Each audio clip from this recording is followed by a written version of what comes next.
E aí, galera, tudo bem com vocês? Estamos aqui para mais um dia nessa operação quarentena e é um prazer imenso estar com vocês. Então, olha, não deixa a peteca cair, pressão total, vamos estudar. A gente já está um tempinho aí já parado nessa quarentena, vem aí a preguiça, vem outras coisas, pensando em outras coisas para fazer, mas não, teu foco é estudo, estudo, estudo, estudo, estudo, estudo.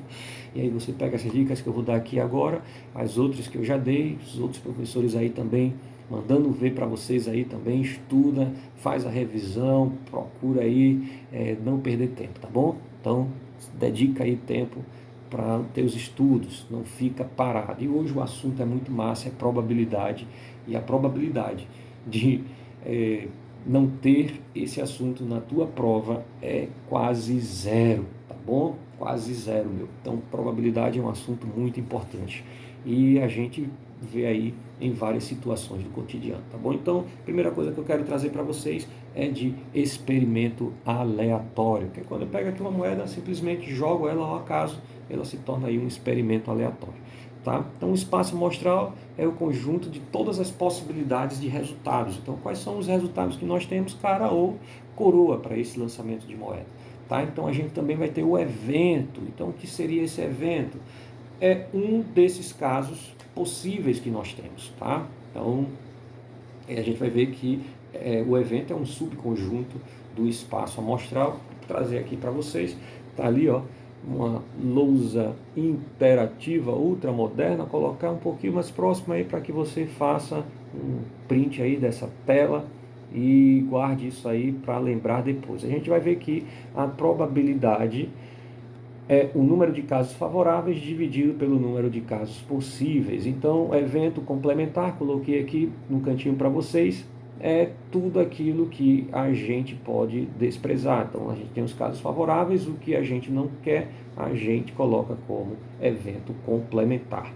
Um exemplo disso aqui está lá, um dado jogado ao acaso e qual a probabilidade de ser um número primo. Aí a gente vem aqui, entra em ação e a gente vai pensar quais são os números de um dado 1, 2, 3, 4, 5, 6.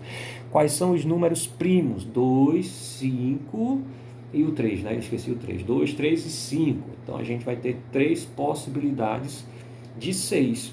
3 sextos, 1 meio, que é de 50%, tá bom? Uma ideia também que eu quero trazer para vocês é a interseção, tá?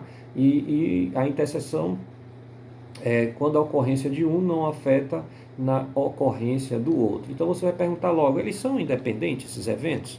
Então, se a resposta for sim, aí você já vai ter aqui que a probabilidade é só fazer o produto. Se a resposta for não, você faz o produto do primeiro evento multiplicado pelo segundo evento após o primeiro acontecer. Então, vou trazer aqui as duas ideias, vou jogar a primeira ideia, quando a resposta é sim, vou jogar essa moeda 3 vezes para o alto, uma vez, duas, 3.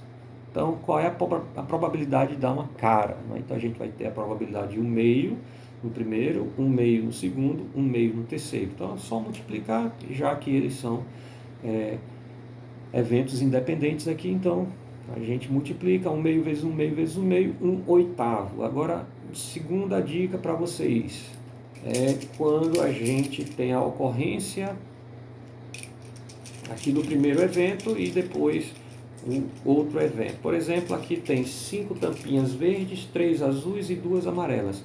A probabilidade de retirar a primeira tampinha verde e deixar fora e a segunda ser também uma tampinha verde. Então, seria aí o nosso segundo exemplo, né? Então, a gente tirar a primeira tampinha verde, a gente tem 5 possibilidades de 10, 5 décimos. Mas se liga, se liga, se liga, se liga, se liga, se liga.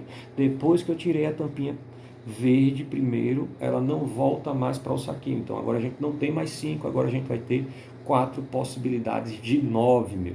Então, a gente vai fazer 5 décimos, acompanha, multiplicado por 4 nonos. 5 décimos por 4 nonos. Então, 5 vezes 4, 20.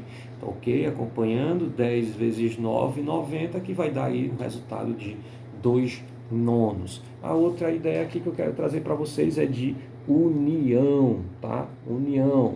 Então, são mutuamente exclusivos. Se a resposta for sim, a gente faz apenas uma adição. Se a resposta for não, a gente tem que fazer a adição menos a interseção. E qual é o exemplo para isso, Getro? Qual é o exemplo para isso? Então, vamos embora. Eu tenho uma urna e essa urna tem fichas numeradas de 1 a 10. Fichas numeradas de 1 a 10. Então, o primeiro evento eu quero aí um múltiplo de 2, tá bom? Múltiplo de 2. E no segundo evento eu quero um múltiplo de 3. Então vamos pensar quais são as possibilidades no primeiro evento múltiplo de 2. Então a gente vai ter aí a primeira possibilidade ser um múltiplo de 2. A gente vai ter 2, 4, 6, 8 e 10, tá? Já para o segundo evento a gente vai ter são múltiplos de 3, 6 e 9. Então, a gente tem 5 décimos e 3 décimos, tá bom? 5 décimos e 3 décimos. Só que você observar direitinho, o 6, ele é comum aos dois. O 6 é múltiplo de 2 e o 6 é múltiplo de 3. Então, a gente tem que tirar essa interseção aí, tá bom? Então, vai fazer 5 décimos, acompanha, mais 3 décimos, menos 1 décimo, que o resultado vai dar 7 décimos, que é o mesmo que 70%, tá bom? Outra ideia que eu quero trazer para vocês aí é a ideia de probabilidade condicional, tá?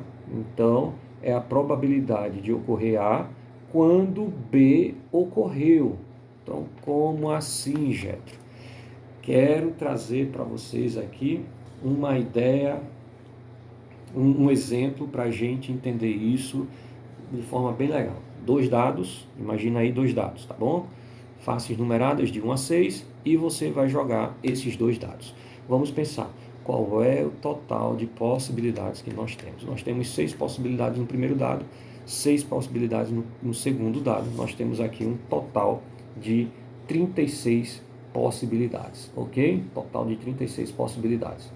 O evento A vai ser que a soma das duas faces que caírem voltadas para cima, a soma seja 6. E o evento B é que as duas faces, os dois números, sejam números pares. Aí vamos pensar aqui.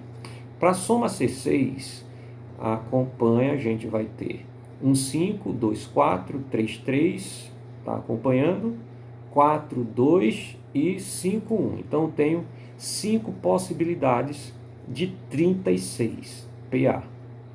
Agora, para ser o número par, eu tenho 2, 2, 2, 4, 2, 6, 4, 2, 4, 4, 4, 6, 6, 2, 6, 4 e 6, 6. Ok? Pegou agora? Agora só que a gente quer o evento 2 depois que o evento 1 acontecer, ou seja, o evento B acontecer depois que o evento A acontecer. Então, qual deles aqui a gente tem soma 6 e os dois são pares? Então, a gente só tem essas duas possibilidades de soma 6 e os dois sendo par, 2, 4 e 4, 2. A soma 6 e os dois números são pares. Então, a gente tem 2 de 36. Essa é a interseção.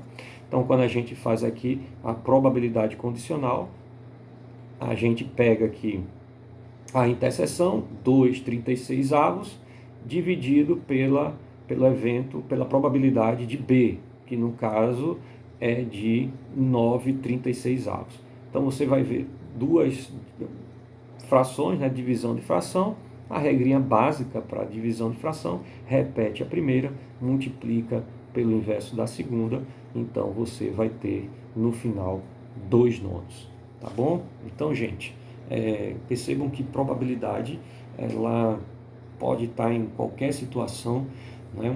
Um outro exemplo que eu poderia dar aqui, vou deixar aí para você pensar, não é? A gente usa muito em questões de genética, por exemplo, né? De a probabilidade de um menino ser uma criança ser um menino, é o primeiro evento, e a probabilidade de ele vir com, sei, alguma síndrome, né? Então a gente pode usar também como exemplo aí nosso cálculo de probabilidade. Gente, até a próxima, se Deus quiser. Um forte abraço para vocês.